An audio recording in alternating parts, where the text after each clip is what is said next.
Hello class.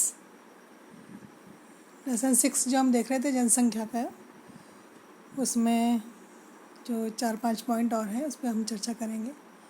ऊपर वाले page में आप जहाँ देख रहे हैं कि जो व्यावसायिक संरचना है उसको 3 क्षेत्रकों में 3 श्रेणियों में वर्गीकृत किया जाता है।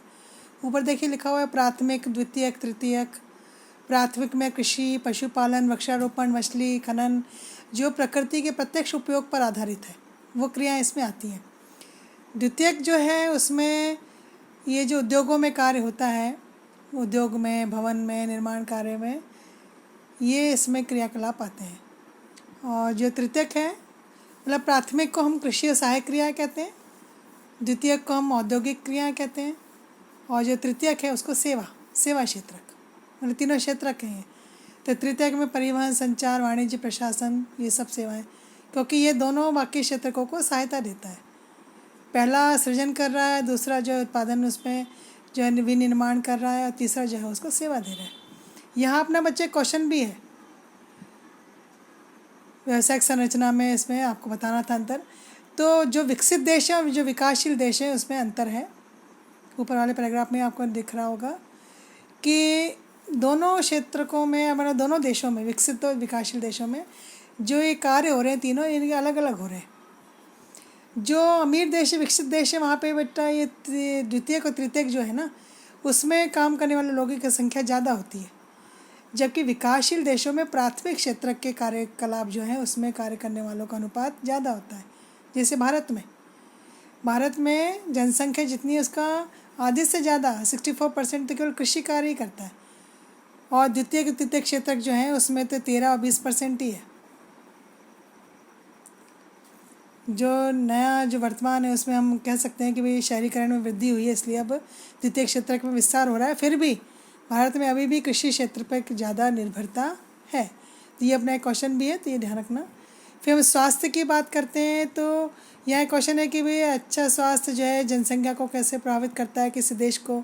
तो स्वास्थ्य का अच्छा होना भी या स्वास्थ्य भी एक महत्वपूर्ण घटक है जो विकास को प्रभावित करता है। यहाँ एक क्वेश्चन अपना और बनेगा।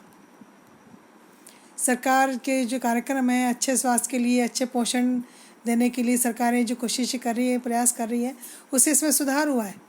मृत्यु दर जो है कम हुई है, ठीक है, और औसत आयु जो थी वो भी बढ़ी है।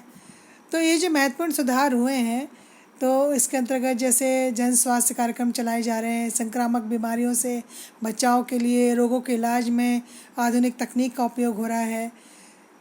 तो भारत सरकार के लिए स्वास्थ्य का स्तर भी अभी भी चिंता का विषय है, क्योंकि अभी भी बहुत सारे लोगों को जो है ज्ञान नहीं है, या अपन कह सकते हैं कि अभी तक भी उनकी कैलोरी की खपत जो है वो काफ़ी कम है, और बहुत बड़ा भाग जो है वो कुपोषण से प्रभावित है।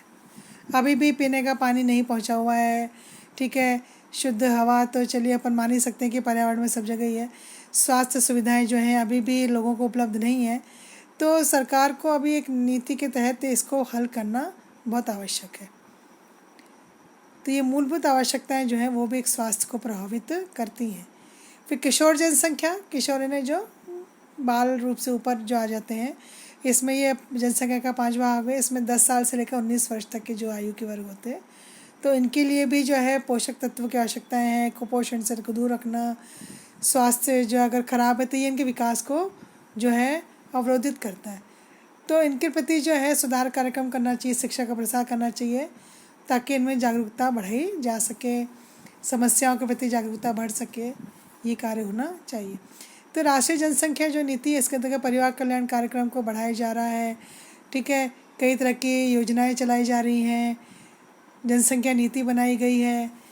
यहाँ पे अपना एक क्वेश्चन बनेगा, जनसंख्या नीति में 14 वर्ष से कम आयु के बच्चों को निःशुल्क शिक्षा प्रदान करना, शिशु मृत्यु दर को कम करना, टीका रोधी बीमारियों से बच्चों को छुटकारा दिलाना, लड़कियों की शादी की उम्र को बढ़ाना, ठीक है, उसके लिए प्रोत्साहित करना, परिवार नियोजन कार्यक्रम के लिए जो है इसको प्रोत्साहित करना, आगे बढ़ाना, एक कार्यक्रम बनाना इसके लिए।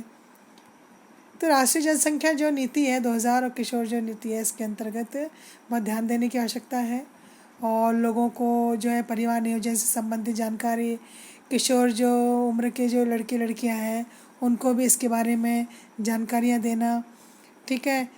छोटा परिवार सुखी परिवार जो है उसके बारे में जानकारी देना, देर से जो है विवाह करने के लिए प्रोत्साहित करना, और जो है जो परिवार नियोजन से संबंधित जो सेवाएं हैं और जो भी इसके संबंध में जो भी कार्यक्रम आयोजित किए जाते हैं उन तक उनकी पहुंच बनाना, पोषण युक्त सेवाएं जो उपलब्ध कराना, ये सब राष्ट्रीय जनसंख्या नीति के अंतर्गत जो है कार्यक्रम निश्चित किए गए हैं।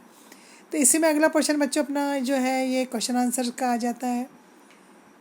ठीक है, तो ये जो है शुरू में पहला क्वेश्चन तो जो है वो विकल्प वाला है। तो पहले में तो आ जाएगा प्रस्थान और आगमन दोनों। ठीक है, दूसरे में आ जाएगा कि भाई बच्चों में एक बड़ा अनुपात जगह जो है किसका परिणाम है, उच्च जन्म दर का है। फिर कौन सा एक जनसंख्या वृद्धि का जो है परिमाण दर्शाता है, एक क्षेत्र की कुल जनसंख्या। साक्षर किसे कहते हैं, जिसकी उम्र 7 वर्ष है और किसी भाषा को समझ सकता है, पढ़ सकता है, लिख सकता है, वो साक्षर कहलाता है।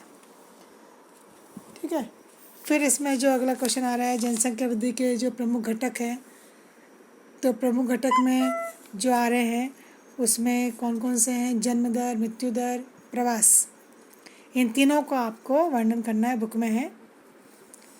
फिर सेकंड है कि ये जो 81 से भारत की जनसंख्या की वृद्धि दर जो है उसको घट रही है, तो इसके पीछे कारण क्या है कि सरकार इसके लिए परिवार नियोजन के अपना जो उपाय अपनाने से, ठीक है, लोगों को इसके बारे में जागरूक करने से जो है जन्म दर में जो है वो घट रही है वृद्धि।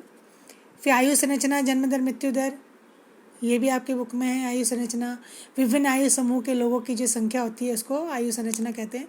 जैसे अपने यहाँ बच्चों 3 तरह के बताई गई हैं, बच्चे, ठीक है, छोटे बच्चे जो हैं, फिर वयस्क और फिर बुजुर्ग, इन तीनों का इसमें जो है वो वर्णन